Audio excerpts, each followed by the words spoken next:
अस्सलाम वालेकुम नाजरीन, मैं हूं मोहम्मद अब्दुल हकीम। 7H न्यूज़ में आपका इस्तकबाल है। उस्मा शाकिर कांग्रेस लीडर ने कर्नाटक में जेडीयू और कांग्रेस की हुकूमत बनने के आसार पर खुशी का इजहार करते हुए हमारे नुमाइंदे तौर रहमान से अपने ख्यालात का इजहार किया। बहुत ही खुशी का दिन है। हमारे यहाँ कर्नाटक में कांग्रेस और जेडीएस की सरकार आ रही है। डेमोक्रेसी की जीत हो गई है पहली बार।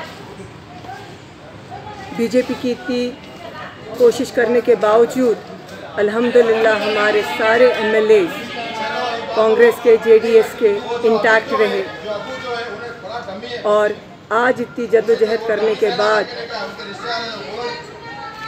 फ्लोर पे आने के बाद बीजेपी के जो सीएम थे रिज़ाइन कर रहे हैं और अल्हम्दुलिल्लाह कुरान में भी है वतइज़्ज़ु मन तशाउ व तज़िल्लु मन तशाउ। तो अल्लाह ताला भी यही चाहे कि इस बार कांग्रेस की फिर से जीत होना। जेडीएस के सपोर्ट में तमाम कांग्रेसियों को मेरी तरफ से बहुत बहुत मुबारक। शुक्रिया।